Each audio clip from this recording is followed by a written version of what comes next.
حضور اکرم صلی اللہ تعالیٰ علیہ وسلم وہ آخری نبی ہیں، اور یہ آیت اس پر قطعی دلیل بنا کر بھیجی گئی۔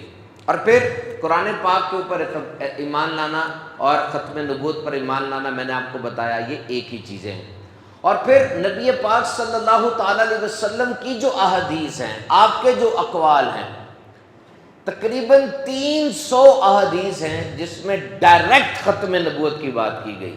خاتم النبیین کے لفظ، انقطاع نبوت اور آخری امت کے لفظ، امت کے آخری ہونے پر دلیل کے الفاظ وہ احادیث کے اندر بتائے گئے۔ اور ایک بات یا واضح طور پہ میں آپ کو بتا دوں کہ نبی پاک صلی اللہ تعالیٰ علیہ وسلم کی کسی ایک بات کی بھی تکذیب کرنا وہ پوری رسالت کی تکذیب کرنا ہے۔ اور یہ احادیث تواتر کے ساتھ ہم تک پہنچی، یعنی جن لوگوں نے ان احادیث کو نقل کیا، 300 احادیث تقریباً 46 جلیل القدر صحابہ سے مروی ہیں یہ، اور بعد میں یہ تعداد اور بڑھتی گئی ہے۔ اور یہ وہ لوگ ہیں جن کا جھوٹ پر اکٹھا ہونا محال ہے۔ یہ لوگ وہ جماعت ہے، وہ گروپ آف پیپل ہیں کہ یہ جھوٹ پر اکٹھے نہیں ہو سکتے، اس قدر ان کی کریڈیبلٹی ہے۔ قطعی اور یقینی کچھ چیزیں ہوتی ہیں، ان میں سے یہ ایک چیز ہے۔ تو میرے محترم سامعین کرام، نبی مکرم صلی اللہ تعالیٰ علیہ وسلم کو اللہ تعالیٰ نے آخری نبی بنا کر بھیجا گیا، اور آپ کو کسی ایک خطے قبیلے قوم کی طرف رسول بنا کر نہیں بھیجا، بلکہ فرمایا اے حبیب تم کہہ دو کہ مجھے تمام لوگوں کی طرف رسول بنا کر بھیجا گیا۔ اور پھر فرمایا کہ ہر نبی جو آیا 2 کام پریفریبلی اس نبی کے تھے۔ نمبر 1، دین میں جو بگاڑ پیدا ہو گیا تھا اس بگاڑ کو درست کیا یا نئی شریعت لے کر آئے، یہ 2 کام تھے۔ اور جب نبی مکرم صلی اللہ تعالیٰ علیہ وسلم کی آمد ہوئی، فرمایا الیوم اکملت لکم دینکم، آج میں نے تمہارے لیے تمہارا دین مکمل کر دیا، اسلام کو تمہارے لیے بطور دین چنا۔ یہ جمعے کا دن تھا، عرفہ کا روز تھا جب یہ آیت نازل ہوئی۔ ایک یہودی آ کے عمر فاروق اعظم سے کہتا ہے کہ اگر یہ آیت ہمارے پہ نازل ہوئی ہوتی تو ہم اس دن عید مناتے، اتنی بڑی بات ہے۔ اور ہر نبی جو آئے ان کی خاص زبان تھی، خاص قبیلہ تھا، خاص ایک جغرافیکل باؤنڈری تھی، اسی میں انہوں نے کام کرنا تھا، اور وہ کہہ کر گئے کہ میں چلا جاؤں گا، میرے بعد جو شریعت آئے گی اس کے اوپر تم نے عمل کرنا ہے۔ اور میرے آقا علیہ الصلوۃ والسلام کے بارے میں فرمایا قرآن مجید میں، آپ کی نبوت اور آپ کی سلطنت سب لوگوں کو گھیرے ہوئے ہے۔ اور ہر نبی نے زندگی کے کسی ایک خاص پہلو کی طرف توجہ دی، اور حضور پاک صلی اللہ علیہ وسلم نے آ کر فرمایا کہ مجھے حسن اخلاق کی تکمیل کے لیے بھیجا گیا۔ اب آپ مجھے خود بتائیے ان ساری باتوں کے بعد، اور اس میں ایک اور بات بھی سن لیجئے کہ ہر نبی جب آئے تو کوئی کتاب بھی لے کر آئے، اور پھر جو اگلے نبی آئے انہوں نے اس پچھلی کتاب میں تبدیلی بھی کی، کہ اس کتاب میں کچھ کمی تھی تو اس کو تبدیل کیا گیا۔ جب نبی پاک صلی اللہ علیہ وسلم کی بعثت ہوئی، آپ کو کتاب دی گئی قرآن مجید، اور اس کتاب کے بارے میں خود رب تعالیٰ نے فرمایا کہ اس کی حفاظت کا ذمہ میں لیتا ہوں، لحافظون، اس کی حفاظت رب کے ذمے ہے۔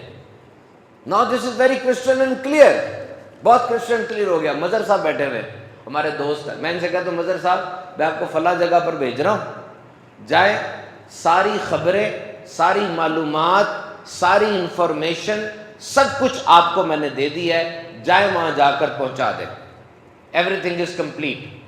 اب اگلے دن کوئی آ کر کہتا ہے کہ جی جہاں مظہر صاحب گئے تھے میں بھی وہاں پر جاؤں گا اور میں بھی کچھ نئی خبریں وہاں پر دوں گا، تو یہاں اعتراض کس پہ لازم آتا ہے؟ بھیجنے والے پر بھی اور مظہر صاحب پر بھی، کہ ہو سکتا ہے ان میں کوئی کمی ہے۔ جب کہہ دیا تھا کہ معلومات مکمل ہیں، سب کچھ کہہ دیا ہے، پھر اب کیوں نئے بندے کی جانے کی وہاں ضرورت پڑ گئی؟ بھیجنے والے پر بھی اعتراض آتا ہے اور وہ جو گیا اس پر بھی اعتراض آتا ہے۔ کسی نے کہا کہ نبوت نعمت ہے اور نعمت کبھی ختم نہیں ہو سکتی، جب اللہ نے خود فرما دیا کہ تم پر نعمت تمام کر دی ہے، وہ نعمت اب مکمل کر دی ہے، اب نئی نعمت کا سوال کیسے پیدا ہوتا ہے؟ یہ تو زیادتی کی بات ہوگی کہ جب پانی سمندر میں رہے، دریا میں رہے، ٹھیک ہے، اگر وہ دریا کی حدیں توڑ کے باہر آ جائے تو سیلاب بن جاتا ہے، آگ گھر کے کچن میں تھوڑی سی رہے ٹھیک ہے، وہ آگ اگر زیادہ بڑھ جائے گھر کو جلا دیتی ہے۔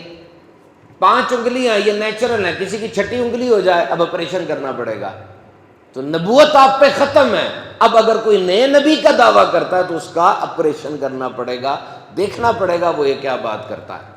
جب مرزا قادیانی نے کہا تو کسی نے کہا یہ جھوٹا نبی ہے، کہا اس جملے کے اندر بھی خرابی ہے، نبی کا لفظ کیوں بول رہے ہو؟ مکار کہہ لو، دجال کہہ لو، اس طرح کے لفظ بولو، نبی کا لفظ کیوں ساتھ لگا رہے ہو؟ تو فتنہ یہ بہت بڑا ہے، اور سب سے بڑھ کر پوری وضاحت اور صراحت کا اگر ذکر کیا جائے تو حضرت ابراہیم علیہ السلام کی دعا اور حضرت عیسیٰ علیہ السلام کی خوشخبری ہوں، یہ ایک حدیث ہے، اور اس حدیث سے کتنی پیاری بات واضح ہوتی ہے۔ حضرت ابراہیم علیہ السلام کا ذکر قرآن پاک کی 22 صورتوں میں آیا ہے۔ آپ کے 2 بیٹے ہیں، حضرت اسحاق علیہ السلام، یہ اس وقت پیدا ہوئے جب آپ کی بیوی سارہ کی عمر 90 سال تھی، حضرت ابراہیم کی عمر 120 سال تھی۔ اور حضرت اسحاق علیہ السلام کے بیٹے ہیں یعقوب علیہ السلام، ان کا لقب تھا اسرائیل، اسرائیل اس کا مطلب بنتا ہے عبداللہ، اللہ کا بندہ۔ اور ان کی لڑی میں بہت سے نبی ہیں، حضرت سلیمان علیہ السلام بھی ہیں، دیگر بھی ہیں، قرآن پاک میں ذکر آیا۔ حضرت اسماعیل کے 12 بیٹے تھے، ایک بیٹی تھی، ایک بیٹے کا نام تھا قیدار، یہ بڑے مشہور ہیں، انہی کی اولاد میں نبی پاک صلی اللہ علیہ وسلم کی آمد ہوئی۔ اب حضرت عیسیٰ علیہ السلام جلیل القدر نبی ہیں، آپ کا قرآن پاک میں ذکر آیا کہ آپ کی بعثت کے 3 مقصد تھے، واضح طور پہ بتایا گیا۔ نمبر 1، میں تورات کی تصدیق کے لیے آیا ہوں کہ وہ اللہ کا کلام ہے۔ نمبر 2، بعض چیزیں تم پر حرام کی گئی تھی، میں ان کے بارے میں کلیئر کرنے آیا ہوں۔ اور نمبر 3، میں تمہیں خوشخبری سنانے آیا ہوں کہ وہ ایک حق نبی آئیں گے جن کا نام احمد ہوگا۔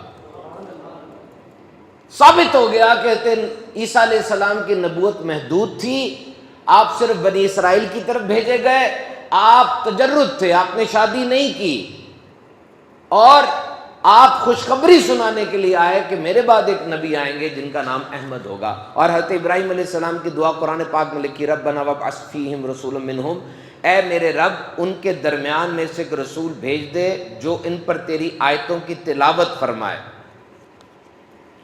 اور حضرت ابو موسیٰ اشعری فرماتے ہیں کہ جب رسول اللہ صلی اللہ علیہ وسلم نے ہمیں بھیجا نجاشی کے دربار میں، تو نجاشی نے کہا بے شک تم جن کی بات کرتے ہو یہ وہی ہیں جن کی خبر عیسیٰ علیہ السلام نے دی تھی، میرا بس چلے تو میں آگے بڑھوں اور آگے بڑھ کے ان کی نالین اٹھاؤں۔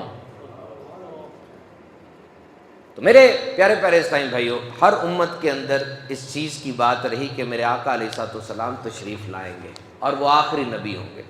حضور کی نبوت کے 4 فرائض قرآن مجید میں متعدد مقامات پر بیان ہوئے۔ نمبر 1، یتلو علیہم آیاتہ، کہ وہ ان کے سامنے اللہ کی آیتیں پڑھیں گے۔ نمبر 2، ویزکیہم، وہ ان کے دلوں کو صاف کر دیں گے۔ نمبر 3 اور 4، وَيُعَلِّمُهُ الْكِتَابَ وَالْحِکْمَةَ، وہ انہیں کتاب اور حکمت کی تعلیم دیں گے۔ نبی پاک صلی اللہ علیہ وسلم نے یہ 4 فرائض بہترین پرفیکشن کے ساتھ کیے، اور آپ کے وسائل کے بعد یہ فرائض امت میں تقسیم کر دیے گئے۔ آیتوں کی تلاوت حفاظ کے حصے میں آئی، دلوں کی صفائی یہ اولیاء صوفیاء کے حصے میں آئی، اور کتاب کی تعلیم یہ علماء کے حصے میں آئی۔ اب خیر خواہی امت کے لیے یہ اولیاء موجود ہیں، علماء موجود ہیں، نبی کی گنجائش نہیں ہے۔ یہ جو ختم نبوت کا جو یہ بات تھی، اس کے بارے میں ایک تو نبی مکرم صلی اللہ علیہ وسلم خود ارشاد فرما گئے تھے کہ میری امت میں 30 کذاب ہوں گے۔ کذب چھوٹا، کذاب بڑے جھوٹے ہوں گے۔ کذاب مینز بگ، جھوٹا، بڑا جھوٹا۔ اور یہ جو حدیث ہے حضور نے اپنے غیب کے علم سے ہی بتایا، 30 کا لفظ اور جگہوں پر زیادہ تعداد میں بھی آیا کہ یہ زیادہ بھی ہو سکتے ہیں۔ اور ایک حدیث میں آیا وہ بہت بڑے جھوٹے ہوں گے اور تم ان کی اطاعت نہ کرنا۔ اب سب سے پہلے یہ مسیلمہ کذاب اس نے حضور اکرم صلی اللہ علیہ وسلم کی زندگی میں ہی فتنہ کھڑا کر دیا تھا، اور جنگ یمامہ یہ مسیلمہ کذاب کے خلاف ہوئی اس کے دعوی نبوت کے نتیجے میں۔ اب سوچئے کس قدر شدید دن تھا وہ، 1200 صحابہ شہید ہوئے، بدر، خندق، احد، خیبر، ان سب کے ملا کے 260 صحابہ شہید ہیں، اور صرف اس ایک جنگ کے 1200 صحابہ ہیں۔ ابو بکر صدیق رضی اللہ تعالیٰ نے کہا تھا کوئی مرد گھر میں نہ رہے، اہل بدر، اہل احد سب نکلیں، اور پھر روتے ہوئے کہا کہ جنگل کے درندے ابو بکر کو اٹھا کے لے جائیں اور وہ یمامہ میں نہ جائے۔ اور ایسا دن تھا کہ اہل مدینہ نے کہا آج تک زندگی میں ایسا دن ہمارا نہیں آیا، ایسی جنگ سوچی بھی نہیں تھی ہم نے۔ 70,000 اس خبیث کے لوگ تھے، ادھر 17,000 صحابہ تھے اور دیگر لوگ تھے، اور جب یہ وہاں پر گئے، وہ ایک باغ تھا اس کو حدیقۃ الرحمن کہتے تھے، خون اتنا بہا کہ اس کا نام حدیقۃ الموت بن گیا۔ 1200 صحابہ پڑے تھے، اس کی جو فصیلیں تھیں بہت بلند تھیں، اس کو پار کرنا ممکن نہیں تھا۔ اور یہ جملہ دیکھیں آپ، اکثر میں عرض کرتا ہوتا ہوں کہ جملے کچھ تاریخ میں بڑے بھاری اور بڑے طاقتور گزرے ہیں۔ حضرت برا بن مالک کہتے ہیں مجھے اٹھاؤ اور اندر پھینک دو، اندر پھینک دو، میں اندر جا کے لڑوں گا بھی، تمہارے لیے دروازہ بھی کھولوں گا۔ دنیا میں جتنی بہادری کی داستانیں ہوں گی اس ایک جملے کے بارے میں سوچئے، اور ایسا ہوا، وہ اندر گئے، ہزاروں سے لڑے بھی، انہوں نے دروازہ بھی کھولا۔ یہ مسلمہ کذاب جو تھا یہ بہت بڑا فتنہ تھا۔ نبی پاک صلی اللہ علیہ وسلم کی بارگاہ میں یہ لوگ آئے تھے، 17 لوگ تھے۔ یہ خرانٹ بوڑھا تھا، بڑا مکار، یہ نبی پاک صلی اللہ علیہ وسلم کے والد عبداللہ سے بھی پہلے پیدا ہوا تھا، مرا جب یہ تھا 150 سال کا تھا۔ اس نے آ کر 17 کے 17 لوگ جب حضور کی بارگاہ میں آئے، سب نے اسلام قبول کر لیا۔ اس نے کہا کہ مجھے بھی اپنی نبوت میں سے حصہ دے۔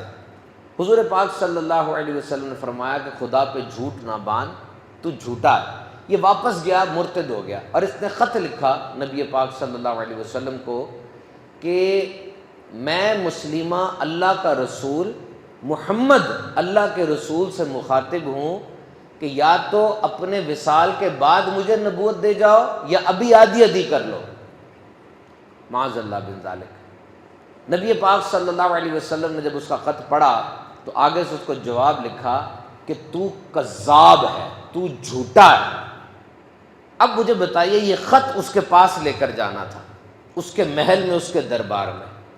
نبی پاک صلی اللہ علیہ وسلم نے دیکھا اور پوچھا یہ خط کون لے کر جائے گا؟ وہاں پر ایک صحابی بیٹھے تھے، وہ چھابڑی پر نا سر پہ رکھ کے مدینے میں کھجوریں بیچا کرتے تھے۔ وہ کھڑے ہو گئے، کہنے لگے یا رسول اللہ یہ ڈیوٹی میری لگانی ہے آپ نے، میں جا رہا ہوں لے کر۔ اور حدیث پاک میں آتا کہ ان کے منہ میں کھجور تھی کچھ، وہ ایک دم کھڑے ہونے کی وجہ سے گر گئی، تو کسی صحابی نے کہا پہلے کھجور تو کھا لو، کہا نہیں ڈیوٹی کسی اور کی لگ جائے گی، جانا میں نے۔ حضور پاک صلی اللہ علیہ وسلم نے نیزہ پنا پکڑا، گھوڑا لیا اور کہا اے حبیب چلا جا اور دیکھ کے جانا، دیکھ کے جانا، محل ہے اس کا۔ وہ نکل گیا اور جا کر مسلمہ کے دربار میں جا کے انہوں نے نیزہ گاڑا اور جم کے کھڑے ہو گئے۔ اب اس دور میں بادشاہ خود خط نہیں پڑھتے تھے، ساتھ کھڑا ہوا درباری پڑھتا تھا۔ اب جب خط پڑھا، لکھا تھا اے مسلمہ تو کذاب ہے، تو جھوٹا ہے۔ اب یہ سن کر اس کا پارا بہت ہائی ہو گیا، اس نے تلوار نکالی اور کہا اے حبیب تیرے نبی نے مجھے جھوٹا کہا ہے، تیرا کیا خیال ہے؟ انہوں نے جواب دیا خیال کہاں سے آ گیا، خیال کہاں سے آ گیا؟ تجھے جن نے جھوٹا کہہ دیا، تجھ سے بڑھ کے جھوٹا ہے ہی کوئی نہیں، تو 7 سمندروں میں نہا کے آ جا، جس سے مرضی ڈگری لے لے، تجھ سے بڑھ کے جھوٹا کوئی نہیں ہے۔ اس نے کہا پیچھے دیکھ، تیرے پیچھے جتنے لوگ ہیں میرے فرما بردار ہیں، تلواریں نیزے لے کر کھڑے ہیں، تجھے مار دیں گے۔ اس نے کہا دیکھ میرے 12 بچے ہیں، کئی ابھی پیدا ہوئے ہیں اور وہ دودھ پیتے ہیں، کئی چلے بھی نہیں ہیں۔ جب میرے آقا نے مجھے فرمایا تھا نا میں نے تو ان بچوں کو نہیں دیکھا، تیرے بندوں کو کیسے دیکھوں گا؟ وہ بچے تو روکنے والی چیز ہیں، تیرے بندے مجھے کیا بیچتے ہیں؟ وہ آگے بڑھا اور اس نے آگے بڑھ کر ایک ہاتھ کاٹ دیا، ہاتھ سے خون کا فوارہ بہا، دیکھتا ہے شاید کوئی کانپ گئے ہو، کچھ کیا ہو، کہنے لگا میں تجھے مار دوں گا، تیری گردن کاٹ دوں گا۔ کہا تو مرنے سے کسے ڈرا رہا ہے؟ ہم تو صبح اٹھتے ہیں دعا کرتے ہیں مالک آج کے دن شہادت دے دے، اور رات کو بستر پہ جانے سے پہلے دعا کرتے ہیں مالک بستر پہ موت نہ دینا، یہ میدان جہاد میں موت دینا۔ اور وہ درباری جو اس بات کو نقل کر رہا ہے، جو بعد میں مسلمان ہو گئے تھے، وہ کہتے ہیں مسلمہ کانپ رہا تھا اور وہ اپنی جگہ ڈٹ کر کھڑے تھے، اس نے شہید کر دیا، اور وہ دور مدینے میں میرے آقا رونے لگے۔ آقا علیہ السلام روتے روتے فرما رہے ہیں کہ میرے حبیب کو اس نے شہید کر دیا ہے، اور اللہ نے 8 جنت کے دروازے اس کے لیے کھول دیے ہیں۔ اب کیا سوچتے ہیں عقیدہ ختم نبوت کیا چیز ہے؟ صحابہ حضرت خالد بن ولید شرجیل اندر گئے، یہ جنگ یمامہ بڑی سخت تھی، کبھی پلڑا ادھر جاتا تھا، کبھی پلڑا ادھر جاتا تھا، 1,00,000 بندے اس کے پیروکار تھے، اور پھر حضرت وحشی نے آگے بڑھ کر یہ ایک جگہ پہ چھپا ہوا تھا، خنجر مارا اور اس کو جہنم واصل کر دیا۔ تب یہ جنگ جا کر ختم ہوئی۔ 11 جھنڈے نکال کر حضرت ابوبکر صدیق نے دیے تھے کہ جاؤ ان ارتداد اور مرتد ہونے والوں کو جو نبوت کا دعویٰ کر رہے ہیں ان کی جا کے سرکوبی کر کے آؤ۔ خدا کا واسطہ ہے اس بات پہ کچھ خیال کریں، کچھ سوچیں کہ اس دور میں فتنہ قادیانیت کتنا بڑھتا چلا جا رہا ہے۔ آپ کا بچہ کالج یونیورسٹی اسکول میں جا رہا ہے، کس کے ساتھ بیٹھ رہا ہے؟ کیا سمجھ رہا ہے؟ وہ تو چورن بیچ رہے ہیں اپنا۔ اللہ بھلا کرے ان لوگوں کا جنہوں نے آگے بڑھ کر اس فتنے کے خلاف جہاد کا علم بلند کیا۔ سب سے پہلے غلام دستگیر قصوری صاحب تھے، جنہوں نے ایک ایک بات مرزا غلام قادیانی کی لکھ کر اس کے خلاف جواب دیے تھے، ایک ایک بات۔ پھر 8 دن روزانہ 8 گھنٹے کی بحث ہوئی، بلا کر سمجھایا گیا، بتایا گیا کہ تم یہ کیا دعوے کر رہے ہو، 7.5 کروڑ لوگ ہیں، یہ مسلمان ہیں اور یہ ایک نبی پر ایمان رکھتے ہیں، جنت دوزخ پر ایمان رکھتے ہیں، تم فتوے دے رہے ہو کہ مرزا غلام قادیانی کو نہ ماننے والا قطعی جہنمی ہے اور یہ بالکل کافر ہو گیا، اس طرح کے فتوے نہ دو۔ اور کیا ہوتا رہا پھر بتائیے؟ پیر مہر علی شاہ صاحب رحمۃ اللہ تعالی علیہ نے اور امام احمد شاہ نورانی صاحب نے کتنی کوشش کی اور محنت کی، اور الحمدللہ اس فتنے کی سرکوبی میں ایک کردار ادا کیا۔ آج آئین پاکستان کے اندر یہ لکھا ہوا ہے کہ محمد رسول اللہ صلی اللہ علیہ وسلم خاتم النبیین ہے، کسی بھی صورت میں کوئی اور نبی نہیں آ سکتا، کسی بھی صورت میں۔ جب اسے پوچھا گیا تھا کہ کیا یہ، کہا یہ نبی امتی ہے، یعنی امتی اتنے بڑے امتی ہو گئے کہ یہ خود نبی بن گئے۔ کہا اچھا تو یہ بتاؤ حضرت ابو بکر اور حضرت عمر بھی امتی نبی تھے؟ کہا نہیں۔ تو کہا پھر یہ ان سے بڑھ کر ہو گیا ہے؟